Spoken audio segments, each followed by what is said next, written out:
देखो, जैसे हमें ये क्वेश्चन चाहिए, इसका हमें लोकल मैक्सिमम लोकल मिनिमम निकालना है। देखो ध्यान दो, दिया गया है 3 cos की power 4 plus 10 cos cube x plus 6 cos square x minus 3 और क्लोज इंटरवल दिया गया। देखो ध्यान दो, जब क्लोज इंटरवल दिया जाता है तो मैंने ये बताया था local maximum local minimum close interval के एंड पॉइंट्स पर भी मिल सकते हैं, है ना। लोकल मैक्सिमम या लोकल मिनिमम उन पॉइंट्स पर मिल सकता है जहां फंक्शन डिसकंटिन्यूअस हो, उन पॉइंट्स पर मिल सकता है जहां फंक्शन नॉन डिफरेंशिएबल हो। तो देखो ये फंक्शन हर जगह कंटिन्यूअस, हर जगह डिफरेंशिएबल है। फिर लोकल मैक्सिमम और मिनिमम क्लोज इंटरवल के एंड पॉइंट्स पर भी मिल सकता है, तो 0 पाई पर भी मिल सकता है। और लोकल मैक्सिमम और लोकल मिनिमम उन पॉइंट्स पर भी मिल सकता है जहां dy dx 0 हो।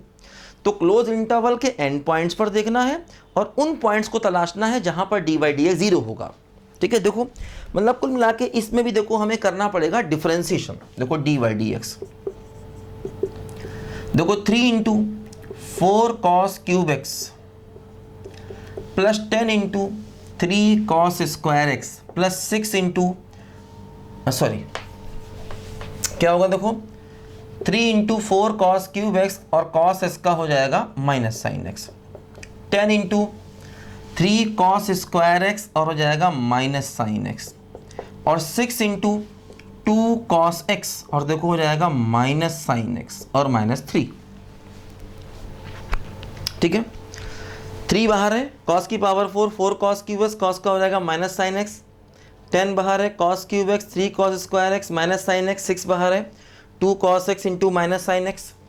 ठीक, अब देखो यहाँ पर क्या हुआ, हमने यहाँ से देखो एक तो देखो ये हो गया 12, 3 इंटू 4 क्या हो गया 12, 12 3 6। एक काम करें, देखो यहाँ से हम 3 कॉमन लें और cos x कॉमन लें और sin x कॉमन लें।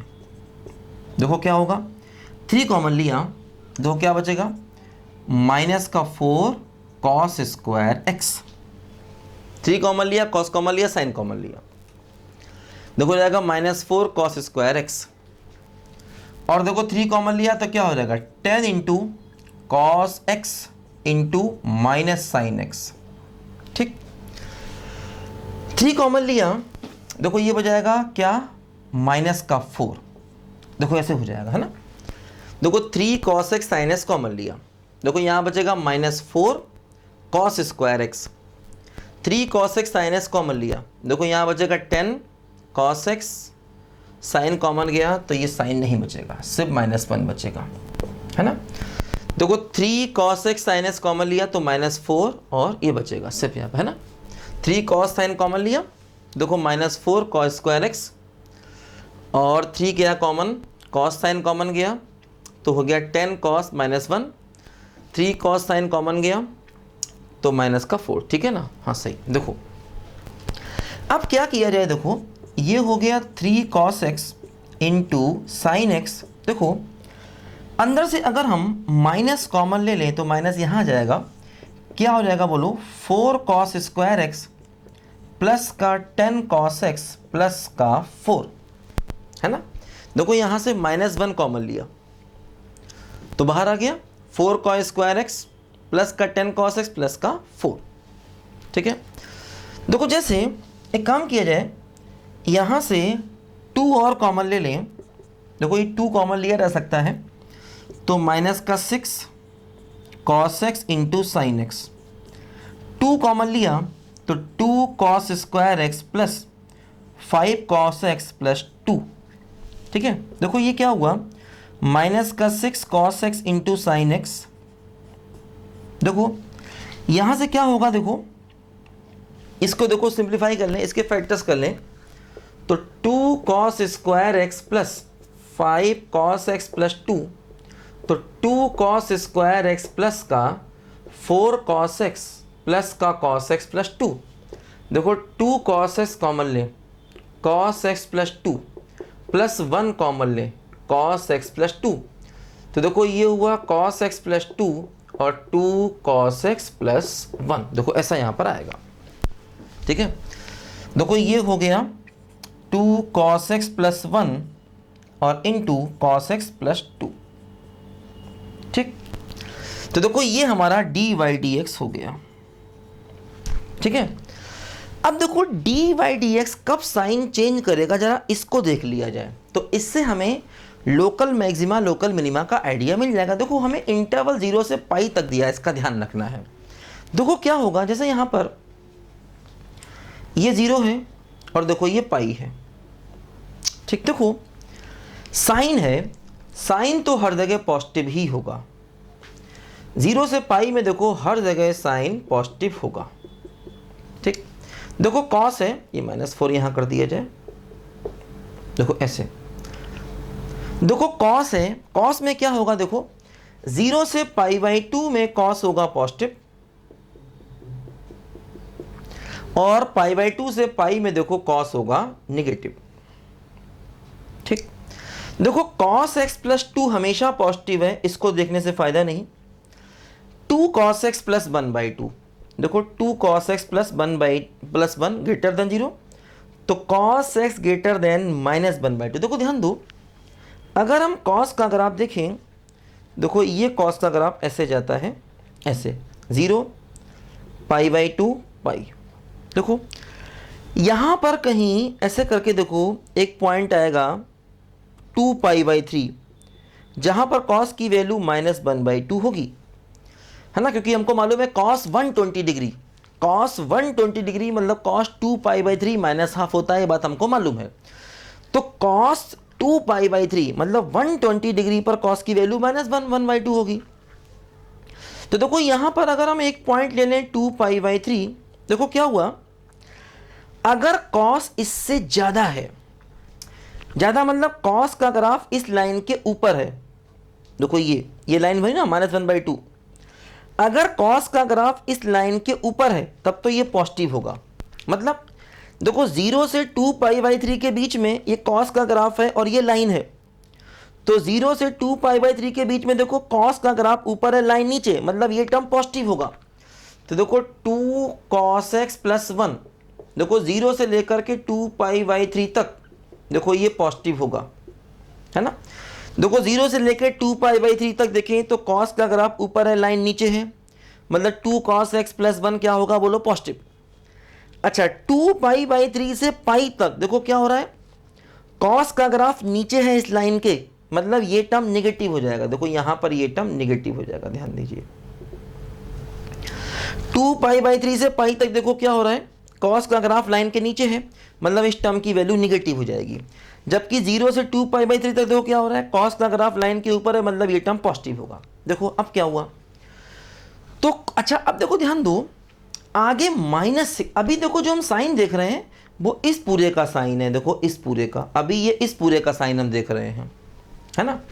देखो क्या आया इस पूरे का साइन, ध्यान दिया जाए, देखो इस पूरे का साइन क्या हुआ, देखो यहां लिखते हैं,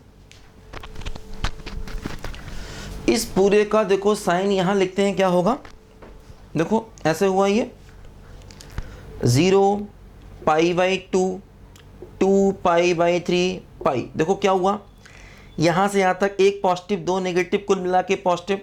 देखो एक टर्म पॉजिटिव है 2 नेगेटिव है, तो कुल मिला के मल्टीप्लाई करोगे प्लस आएगा। यहां से यहां देखो क्या हो रहा है, 2 पॉजिटिव 1 नेगेटिव, तो कुल मिला के नेगेटिव। 0 से π/2 तक देखो क्या हो रहा है, तीनों पॉजिटिव, तो कुल मिला के क्या हो गया, बोलो पॉजिटिव, है ना। 2 π/3 से पाई तक एक पॉजिटिव 2 नेगेटिव, कुल मिला के पॉजिटिव। π/2 से 2 π/3 तक देखो 2 पॉजिटिव 1 नेगेटिव, कुल मिला के नेगेटिव। 0 से π/2 तक तीनों पॉजिटिव, कुल मिला के पॉजिटिव। देखो ये है इसका साइन। अब देखो जो dy/dx का साइन होगा उसमें देखो आगे -6 भी है, तो वो इससे जस्ट अपोजिट हो जाएगा। 0 π/2 2 π/3 पाई, देखो क्या हुआ, माइनस प्लस और देखो माइनस। देखो ये dy/dx का साइन है ना, देखो ये dy/dx का साइन है, इसका जस्ट निगेटिव होगा। देखो माइनस प्लस माइनस, ठीक है। देखो यहां से दिख रहा है क्लियर, क्या देखो कि π/2 पर नेगेटिव टू पॉजिटिव जा रहा है, मतलब लोकल मिनिमा होगा। देखो इस पॉइंट पर मिनिमा होगा, मिनिमा। 2 π/3 पर देखो पॉजिटिव से नेगेटिव जा रहा है तो मैक्सिमा होगा। है ना। देखो ये डी बाई डी एस का साइन है, ये sign D by D S का है। ये जो साइन है ना, ये इस पूरे टर्म का है, इन सब का मिला करके, है ना, इन सब का मिलाकर देखो, इन सबको मिलाओगे, देखो इसको नहीं देखा क्योंकि ये तो हमेशा प्लस है, इससे फर्क नहीं पड़ेगा। इसको देखा, इसको देखा, इसको देखा, 6 को भी देखने का फायदा नहीं, 6 तो हमेशा प्लस है, ठीक है। ये हमेशा प्लस है इसलिए इसको नहीं देखा, इन तीनों को देखा। देखो ये इन तीनों का साइन है ना यहाँ पर, और ये डी बाई डी एस का साइन है इसके जस्ट अपोजिट। देखो अब इस पर मिनिमा हो गया, इस पर में देखो ध्यान दो, 0 के आगे फंक्शन डिक्रीजिंग है। तो देखो जैसे क्या है यहाँ पर, 0 के आगे फंक्शन डिक्रीजिंग है। जैसे मान लो हमारा ये 0 है, तो देखो 0 के आगे क्या हुआ कि फंक्शन, मतलब मान लो अपना ये 0 है, मान लो ये 0 है, ये पॉइंट 0 है, तो अब 0 पर वैल्यू जो भी हो, है ना। देखो जैसे 0 पर वैल्यू निकालें तो क्या होगी, ये cos 0 1, 6 + 10 16 और +3 -3 कैसे 16 हो गई। देखो 0 पर y की वैल्यू 16 हो गई, 0 पर देखो y की वैल्यू क्या हो गई 16। अच्छा 0 के आगे डिक्रीज कर रहा है तो ग्राफ नीचे आएगा, इसका मतलब ये कंफर्म हो गया कि 0 पर लोकल मैक्सिमा होगा। ग्राफ का आइडिया लगाया, क्योंकि एंड पॉइंट पर चेक करने का तरीका नहीं है, ग्राफ का आइडिया लगाओ। देखो जैसे 0 के आगे बढ़ेंगे तो D by D x negative है, मतलब देखो 0 पर अगर x को 0 रखें तो cos 0 1 और 1 देखो 16 और +3 -3 यानी कि 16। देखो 0 पर देखो वैल्यू क्या है, देखो 0 पर फंक्शन की वैल्यू कितनी है 16, तो 0 के आगे जैसे ही बढ़ेंगे फंक्शन डिक्रीज कर जाएगा। इसका मतलब 0 पर भी क्या हो गया बोलो, लोकल मैक्सिमा हो गया। ध्यान दो 0 पर भी क्या हो गया, लोकल मैक्सिमा हो गया, मैक्सिमा। अच्छा अब देखो पाई के पीछे भी फंक्शन डिक्रीजिंग है। देखो जैसे ये पाई है, अब पाई के पीछे जो है देखो फंक्शन डिक्रीजिंग है। ध्यान दो पाई के पीछे देखो क्या हो रहा है, फंक्शन डिक्रीजिंग है। देखो क्योंकि D by D x negative, मतलब फंक्शन कुछ डिक्रीज करके आया होगा। तो अगर पाई के पीछे फंक्शन डिक्रीजिंग है, इसका मतलब पाई पर भी क्या हो गया, देखो लोकल मिनिमा हो गया। तो पाई पर भी क्या हो गया बोलो, लोकल मिनिमा हो गया। ध्यान दीजिए, है ना। तो ऐसे डी बाई डी एक्स की हेल्प से ही हम एंड पॉइंट्स पर भी आइडिया लगा सकते हैं। ऐसे कितने क्वेश्चन मैंने पहले भी आपको कराए हैं, है ना। देखो 0 के आगे जाएंगे तो डिक्रीज कर रहा है ना। डिक्रीज करने का मतलब क्या हुआ कि 0 पर लोकल मैक्सिमा, पूरा ग्राफ नहीं बनाया। और पाई के पीछे भी देखो ग्राफ डिक्रीज कर रहा है ना। इसका मतलब इस पॉइंट पर क्या होगा, लोकल मिनिमा, है ना। 0 के आगे डिक्रीज कर रहा, मतलब 0 पर वैल्यू ज़्यादा है, उसके आगे वाले पॉइंट्स पर वैल्यू कम, तो 0 पर क्या हो गया, लोकल मैक्सिमा। पाई पर वैल्यू कम है, उसके पीछे वाले पॉइंट्स पर वैल्यू ज़्यादा, तो पाई पर क्या हो गया, लोकल मिनिमा। तो इस तरह देखो हमने क्या किया, एंड पॉइंट्स पर भी आइडिया लगा लिया, क्योंकि एंड पॉइंट्स पर minima maxima, global minima global maxima को चेक करने का और दूसरा कोई तरीका ही नहीं है। देखो अब जैसे इसी फंक्शन में अगर हमें ग्लोबल चाहिए होता तो हम क्या करते। देखो जैसे ये पॉइंट जहाँ पर 0 हो रहा है, ये जहाँ 0 हो रहा है, ये जहाँ 0 हो रहा है, इन पॉइंट्स पर वैल्यू निकालते और एंड पॉइंट्स पर वैल्यू निकाल लेते, तो हमको समझ में आ जाता कि ग्लोबल मैक्सिमा ग्लोबल मिनिमा कहाँ कहाँ होगा। देखो जैसे क्या हुआ, π/2 पर मिनिमा है, इस पर मैक्सिमा है और पाई पर भी है ना। तो इन पॉइंट्स पर वैल्यू निकालते, किस पर, π/3 2π/3 और एंड पॉइंट्स पर निकालते, तो समझ में आ जाता कहाँ पर ग्लोबल मैक्सिमा कहाँ पर ग्लोबल मिनिमा होगा। मतलब ग्राफ की जरूरत देखो नहीं पड़ेगी, जहाँ तक हो सकेगा ग्राफ से बचेंगे, है ना। जहाँ तक संभव हो सकेगा कोशिश करेंगे बिना ग्राफ के सवाल निकल जाए, क्योंकि ग्राफ में समय लगता है। अब देखो हमने लोकल मैक्सिमा लोकल मिनिमा निकाल लिया, ठीक है। अब इसी क्वेश्चन में जैसे मान लो अगर हमें ग्लोबल मैक्सिमा और मिनिमा चाहिए होता, तो देखो हम इन्हीं पॉइंट्स पर y निकालते, किस किस पर, π/2 रखते और y निकालते, 2π/3 रखते और y निकालते, 0 पुट करते y निकालते। देखो ये वो पॉइंट्स हैं जहां पर d/dx 0 होगा, है ना। 0 π/2 और 2π/3 वो पॉइंट्स हैं। देखो जैसे ये 2π/3 मतलब 120 डिग्री पर 0 होगा, ये π/2 पर 0 होगा, 0 पाई इंटरवल दिया था, 0 पाई के बीच में साइन 0 होगा नहीं। तो ये देखो वो पॉइंट्स हैं कौन कौन से, π/2 और 2π/3 ये वो पॉइंट्स हैं जहां पर हमारा dy/dx 0 हो रहा है। तो हम क्या करते, अगर ग्लोबल मैक्सिमा ग्लोबल मिनिमा चाहिए होता तो क्या करते, सुन लो ध्यान से, π/2 पुट करते, x की वैल्यू π/2 पुट करते और y निकालते, x की वैल्यू 2π/3 पुट करते, y निकालते, है ना। और एंड पॉइंट्स 0 और पाई, 0 को पुट करते y निकालते, पाई को पुट करते y निकालते, चारों पॉइंट्स पर y निकालते। किस किस पर y निकालते, फिर सुनो, इन दोनों पर। क्यों? क्योंकि ये वो पॉइंट्स है जहां पर डिफरेंशिएशन 0 होगा। इन दोनों पर y निकालते, क्यों? क्योंकि ये इंटरवल के एंड पॉइंट्स हैं। तो इस पर y निकलता, इस पर y निकलता, इन चारों पर y निकलता। अब जो y की वैल्यू सबसे ज्यादा होती वो y का ग्लोबल मैक्सिमा हो जाता। ग्लोबल मैक्सिमा का मतलब सबसे हाईएस्ट पॉइंट, है ना। एक बात ध्यान दो, ये फंक्शन इन्फिनिटी पर नहीं जा रहा है। अगर ये फंक्शन इन्फिनिटी पर जाता तो ग्लोबल मैक्सिमा इन्फिनिटी हो जाता। मतलब ये कहते हैं global maxima does not exist. उस केस में अगर ये फंक्शन इन्फिनिटी पर जाता, और कोई भी फंक्शन इन्फिनिटी पर कब जाता, जब उसका डिनोमिनेटर 0 होता है। यहाँ पर डिनोमिनेटर तो है नहीं, देखो अपॉन में कुछ नहीं है, इसलिए इन्फिनिटी पर नहीं जाएगा। तो अगर कोई फंक्शन इन्फिनिटी पर जाएगा तो हम कहेंगे ग्लोबल मैक्सिमा इन्फिनिटी पर है, मीन्स डज नॉट एग्जिस्ट है। और अगर कोई फंक्शन माइनस इन्फिनिटी पर जाएगा तब भी कहेंगे ग्लोबल मिनिमा माइनस इन्फिनिटी पर है, मतलब डज नॉट एग्जिस्ट है। तो अगर कोई फंक्शन प्लस इन्फिनिटी या माइनस इन्फिनिटी पर जाएगा तो उसका ग्लोबल मैक्सिमा ग्लोबल मिनिमा नहीं मिलेगा। यहाँ पर ग्लोबल मैक्सिमा ग्लोबल मिनिमा मिल रहा है क्योंकि ये फंक्शन इन्फिनिटी पर नहीं जा रहा। तो क्या करना मैंने बताया, इन चारों पर y निकालना है, चारों पर y की वैल्यू निकालनी है।